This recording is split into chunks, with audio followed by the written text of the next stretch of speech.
guys. Separate video for Boy of the Painted Cave today because the other one was pretty lengthy. So we are on chapter 13 of the Boy of the Painted Cave, where we last left off, and we're on page 1. It's on page 115. Tao has just spent some more time with Graybeard, and as he's watching him walk away, he can tell that Graybeard is just not doing great. He's getting very, very old and weak. But Graybeard is an awesome friend to Tao, has helped him a lot, and has taught him a lot. So chapter 13, page 115. One afternoon, Tao and Ram were up in the mountains above the tree line hunting I do not know that word, Ptarmigan. I will have to look that up after I'm done here. They were on their way down when Tao looked below to see Volt and the clan hunters stalking a herd of red deer through the spruce forest. The herd was made up of 2 does with fawns, together with a few yearlings.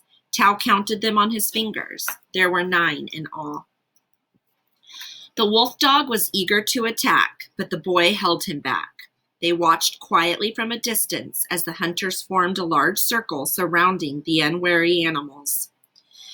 If Tao could only get close enough for Ram to run in and pull down one of the deer, it would show how well the wolf dog could hunt.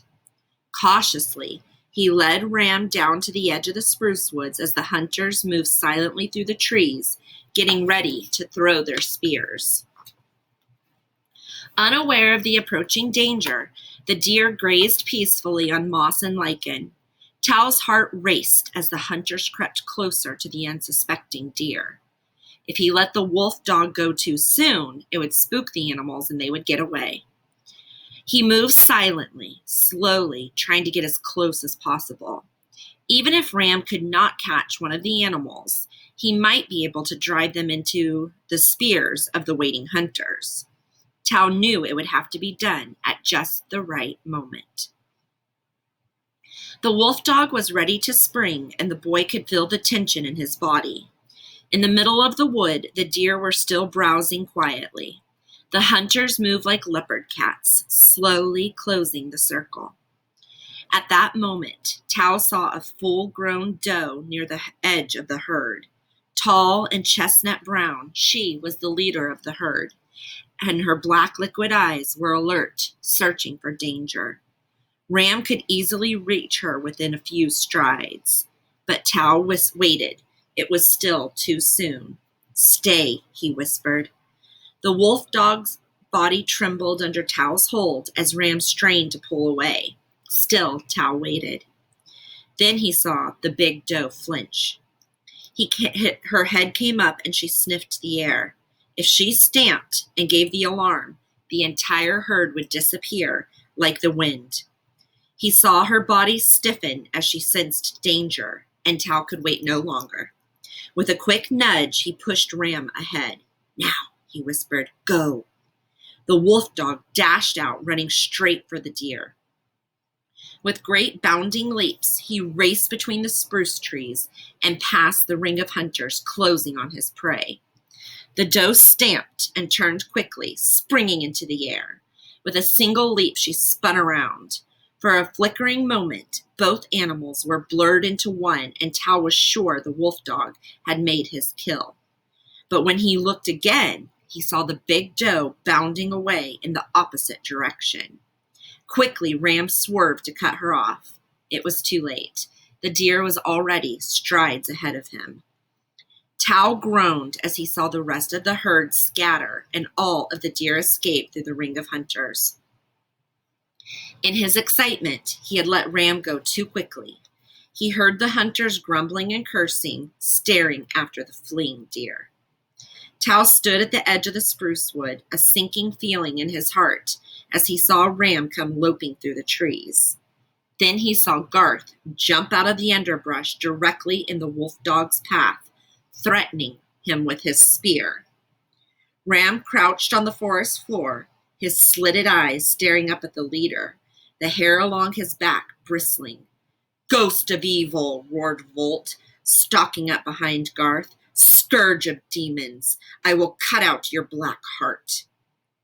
Tao knew neither Volt nor Garth had seen him yet. and for one awful moment, he waited in the shadows. Then he saw Volt raise his arm. With all of his strength, he hurled the spear straight at the crouching animal. But Tao was already vaulting through the air, throwing himself between Ram and the flying spear. His hand struck the wooden shaft of the weapon, knocking it to the ground. Volt spun around.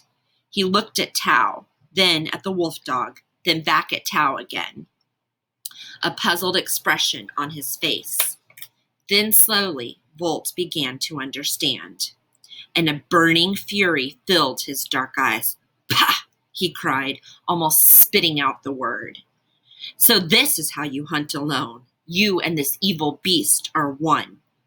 No, said Tao, trying to explain. The wolf dog is not bad. He is not an evil demon. He is a good hunter. He has helped me bring much game to the clan people. The big man scowled darkly, shaking his woolly head. No, he sneered. This beast is the soul of the devil, and you call him friend. He reached up and rubbed the scars on his cheek with the back of his hand.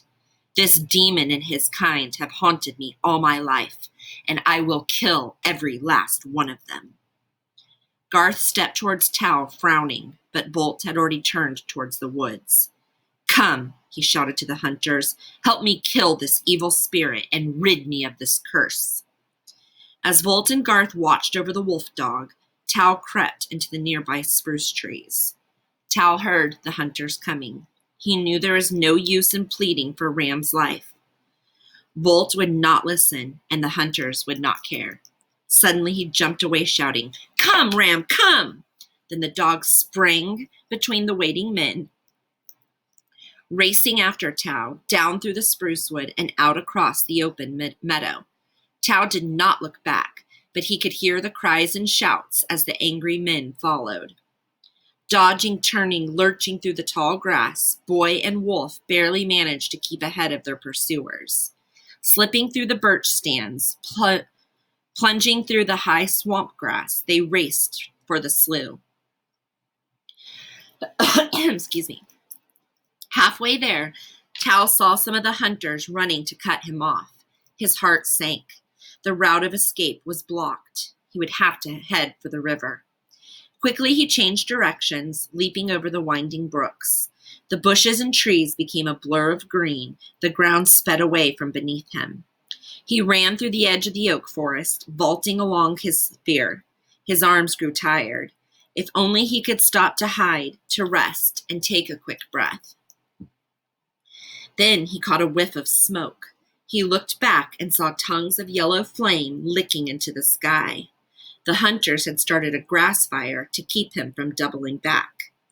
He ran straight ahead and reached the river, stopping under the branches of a giant willow tree. Here he looked around, breathing heavily. The river was an invisible wall.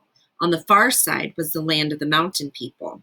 For moments he paced the muddy bank with Ram, trying to make up his mind. Then he heard the shouts of the hunters. They were racing ahead of the fire, getting closer. On the other side of the river, the wolf dog would be safe. The hunters would not follow. He looked down at Ram. You must go across the river, he said. Stay there until I call. Ram looked up, whining. Tao pointed to the other shore. Go, he said, pushing the wolf dog into the water. Once, twice, Ram turned back, but Tao kept pushing him into the water. Go, he said sternly. Go now. He threw stones and sticks, chasing the wolf dog farther and farther out into the river. Soon, Ram was swimming.